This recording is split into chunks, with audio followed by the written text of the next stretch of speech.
नमस्कार, जय हिंद साथियों। कैसे हो आप सभी लोग? उम्मीद करता हूँ सभी लोग स्वस्थ होंगे, मस्त होंगे। आज की वीडियो में बात करेंगे अग्निपथ स्कीम में बदलाव को लेकर। जी हाँ, अग्निपथ स्कीम में आने वाले दिनों में आपको बहुत बड़े बदलाव देखने को मिल सकते हैं। जैसा कि आप लोगों ने देखा होगा कि न्यूज़पेपर के माध्यम से दिन प्रतिदिन जो है खबर सामने आ रही है, जिसमें सेना पूरी तरह से प्रयास कर रही है कि हम अग्निपथ स्कीम में जितने भी सोल्जर्स हमारे काम कर रहे हैं, उनको जो है फ्यूचर में कोई दिक्कत ना हो।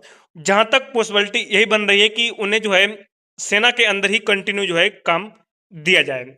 तो उसको लेकर लगातार जो है बदलाव की चर्चा चल रही है, बदलाव सामने आने वाले हैं और जो न्यूज़पेपर के माध्यम से जो खबर सामने आई है वो हम आपके साथ जरूर शेयर करेंगे। ये वीडियो उन तमाम छात्रों के लिए काफ़ी जो है महत्वपूर्ण होने वाली है, जो छात्र अग्निवीर योजना के तहत देश की सेवा करना चाहते हैं या भी हमारे वीर सैनिक जो दिन रात मेहनत करके देश की सेवा कर रहे हैं, तो उनके लिए वीडियो काफ़ी इंपॉर्टेंट होने वाली है। अगर आपके कोई टच में कोई छात्र या कोई हमारा सोल्जर्स है तो उसके पास ये वीडियो को शेयर जरूर कीजिएगा, जिससे कि उसके पास ये महत्वपूर्ण इन्फॉर्मेशन पहुंच सके कि अग्निवीर में जितने भी सोल्जर्स काम कर रहे हैं या आने वाले दिनों में जो छात्र हमारी तैयारी कर रहे हैं, काम करना चाहते हैं, उनके लिए बहुत ही अच्छी अपॉर्चुनिटी सामने आ रही है। यानी कि एक तरह से अग्निवीरों की जो है अब बल्ले बल्ले होने वाली है।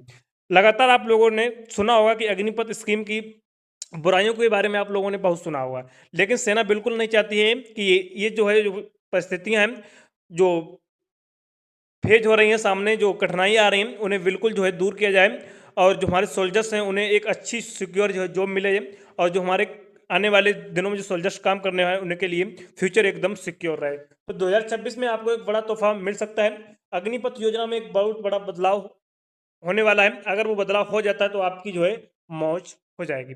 क्या आपके सामने खबर सामने आई है? अगर आप लोगों ने उस खबर को देख लिया होगा तो अच्छी अच्छी बात है। अगर वो खबर आपने नहीं देखी है तो इस वीडियो में उस खबर को मुझसे साझा करेंगे, अच्छी तरीके से समझाने का प्रयास करेंगे। उम्मीद करूंगा कि आप उस बात को अच्छी तरीके से समझ पाएँ। जहाँ तक बेहतर यही है, आप लोगों ने तमाम सारी बातें सुनी होंगी, जो समाज की बातें सुन रहे हैं कि अग्निवीर, ये एक अग्निवीर है, ये अग्निपथ स्कीम में जा रहा है, अग्निवीर में क्या है 4 साल बाद बाहर हो जाएगा, अग्निवीर में वेतन कम है। ये तमाम सारी बातें आप लोगों ने सुनी है, लेकिन समाज की बातों को एक तरफ नज़रअंदाज कीजिएगा। आपका जो एक लक्ष्य है, जो आपका एक टारगेट है, आप उसे पूरा जरूर कीजिएगा, उसे अचीव कीजिएगा, फिर उसके बाद जो है समाज को आप जवाब दे सकते हैं।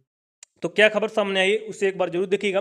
उससे पहले अभी तक आप लोगों ने चैनल को सब्सक्राइब नहीं किया है तो प्लीज़ सभी साथी चैनल को सब्सक्राइब जरूर कर लें, क्योंकि आर्मी से रिलेटेड छोटी छोटी अपडेट वीडियो के माध्यम से हम आपके सामने जानकारी प्रोवाइड करते रहते हैं। अगर कोई आपके मन में डाउट है, उस डाउट को अगर आप कमेंट्स बॉक्स में छोड़ते हैं, उस डाउट को कमेंट्स बॉक्स में या अगली वीडियो में हम रिप्लाई जरूर देते हैं। तो चलिए एक बार देखते हैं क्या न्यूज़पेपर के माध्यम से खबर सामने है, उसे एक बार आप लोग पढ़िएगा और हमारे साथ साथ पढ़ाने का प्रयास करेंगे, अच्छी तरीके से समझाने का प्रयास करेंगे, जिससे आप उस बात को अच्छी तरीके से समझ पाएँ। जिन छात्रों ने इस खबर को पढ़ लिया हो तो अच्छी बात है, जिन्होंने नहीं पढ़ा है उसके लिए वीडियो काफ़ी इंपॉर्टेंट होने वाली है। इस खबर को ध्यान से थोड़ी पढ़िएगा, थोड़ा सा जूम कर रहा हूँ। इसमें क्या लिखा है कि अग्निपथ योजना में बदलाव पर हो सकता है विचार सेना प्रमुख। ये जो हमारे सेना प्रमुख हैं, आजकल जो इनका रिटायरमेंट हो चुका है, इन्होंने जो है बयान दिया था, सर उपेंद्र द्विवेदी जी सर ने बयान दिया था कि अग्निपथ योजना में बदलाव पर हो सकता है विचार, यानी कि विचार जो है चल रहा है। सेना प्रमुख का जो है बयान दिया गया है। इनका कार्यकाल जो है कल खत्म हो चुका है और ये रिटायरमेंट हो चुके हैं। इन्होंने क्या बोला था ध्यान से सुनिएगा। नई दिल्ली एएनआई ने इस खबर को कवर किया, जो आपकी एक न्यूज एजेंसी है, बहुत बड़ी संस्था है एएनआई, जो एक सरकारी न्यूज एजेंसी है, उन्होंने इसे जो है कवर किया है। काफी ट्रस्टेड जो है न्यूज एजेंसी है जिसे इस खबर को कवर कर रहा है, तो अच्छी तो बात है, यही एक अच्छी बात है। उन्होंने क्या लिखा है कि थल सेना प्रमुख जनरल उपेंद्र द्विवेदी ने कहा है कि अगर भविष्य के आकलन से पता चलता है कि अग्निवीरों को लंबे समय तक सेवा में बनाए रखने से रक्षा बलों को मदद मिल सकती है, तो इस योजना में उचित बदलाव पर विचार किया जा सकता है। जनरल द्विवेदी ने अग्निपथ योजना को मानव संसाधन में बड़ा सुधार बताया है, जिसका मकसद है युवा फिट और भविष्य के लिए तैयार सेना बनाना है। तो ध्यान से सुनिएगा, इस पैराग्राफ को आपने पढ़ लिया होगा और इसे हम समझाने का प्रयास कर रहा हूँ। क्या लिखा है उन्होंने कि जो हमारे थल सेना प्रमुख जनरल उपेंद्र द्विवेदी सर हैं, उन्होंने बोला है कि अगर भविष्य के आकलन, यानी भविष्य में जो आपका आकलन किया जाएगा, आकलन से अगर पता ये चलता है कि अग्निवीरों को एक लंबा कार्यकाल दिया जाए, तो उसके लिए लंबा समय तक सेवा में बनाए रखने में रक्षा बलों, अगर रक्षा बलों में यानी कि फोर्सेस में अगर अग्निवीरों को लंबा कंटिन्यू जो है सेवा दी जाए, उससे अगर रक्षा बलों में मदद मिलती है, तो इस विचार पर जो है आने वाले दिनों में इसमें बदलाव को लेकर विचार किया जा सकता है। यानी कि विचार जो है किया जा सकता है। जैसे अग्निवीर की अभी जो सर्विस है वो 4 साल की है।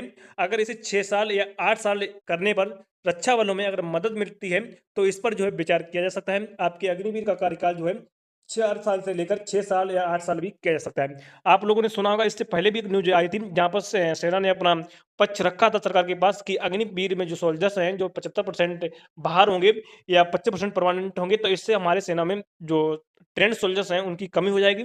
उन इस चीज़ को देखते हुए सेना ने अपना पक्ष रखा था सरकार के पास, बोला था कि या तो अग्निवीर का जो है कार्यकाल बढ़ाया जाए, 4 साल से 6 साल या 8 साल किया जाए, या फिर जो परमानेंट का रेशियो है इसे इंक्रीज किया जाए। परमानेंट का जो अभी 25% का रेशियो है, इसे बढ़ाकर 40%, 50 या 60% तक किया जाए, जिससे कि हमारे पास ट्रेंड सोल्जर्स की अधिक कमी ना पड़े। तो उसी को लेकर जो है इन्होंने यहाँ पर फिर से बयान दिया है, जिसे एएनआई न्यूज़ एजेंसी ने कवर किया है कि अगर अग्निवीर में जो जो सोल्जर्स काम कर रहे हैं, उनका अगर कार्यकाल बढ़ाने पर अगर रक्षा बलों में मदद मिलती है, तो इस पर जो है विचार किया जा सकता है। और इसका मकसद सिर्फ अग्निपथ योजना को लाने का मतलब इतना ही था कि अग्निपथ योजना को मानव संसाधन में बड़ा सुधार बताया गया था, जिससे कि अधिक अधिक से अधिक कैंडिडेट को जो है एक अपॉर्चुनिटी मिले, एक देश सेवा करने का मौका मिले।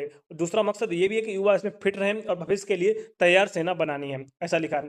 और क्या लिखा है, चीन के साथ संबंधों को लेकर ये खबर थोड़ा छोड़ दीजिएगा, जो हमने इसे हाईलाइट किया उसे पढ़िएगा, लास्ट में चलिएगा, लास्ट में इन्होंने क्या लिखा है, लास्ट में से पढ़िएगा यहाँ से कि सेना प्रमुख ने कहा अग्निपथ योजना के प्रावधानों के बारे में कोई भी फैसला पहले से तय डाटा के बजाय संचालन आवश्यकताओं और अनुभव के आधार पर लिया जाना चाहिए। यानी कि सेना प्रमुख ने ये भी कहा अग्निपथ योजना प्रावधानों के बारे में कोई भी फैसला पहले से तय डाटा के अनुभव के आधार पर लिया जाना चाहिए। यानी कि जो डाटा उनके पास होगा, जो एक प्रत्येक यूनिट में डाटा होता है कि हमारा कौन सा सोल्जर कैसे कार्य कर रहा है, किस में कितना वो परफेक्ट है, उस डाटा के अनुसार जो है फैसला लेना चाहिए कि युद्ध का स्वरूप तेजी से बदल रहा है। पहले युद्ध का स्वरूप था वो और प्रकार से युद्ध लड़ा जा रहा था, ये अभी जो है नया स्वरूप ले रहा है, जिससे आपका अब ड्रोन हो गया। इन तमाम सारी जो है टेक्निकल जो है पर अब जो है युद्ध जो है आपका हो गया है। आज के सैनिक का शारीरिक रूप से मजबूत, मानसिक रूप से फर्तीला और तकनीकी रूप से कुशल होना चाहिए। ये समझना ज़रूरी है कि ये योजना अभी शुरुआती चरण में है, क्योंकि पहले बैच ने अभी तक अपना सेवाकाल पूरा नहीं किया है, इसलिए किसी भी तरह का अंतिम मूल्यांकन जल्दबाजी होगी।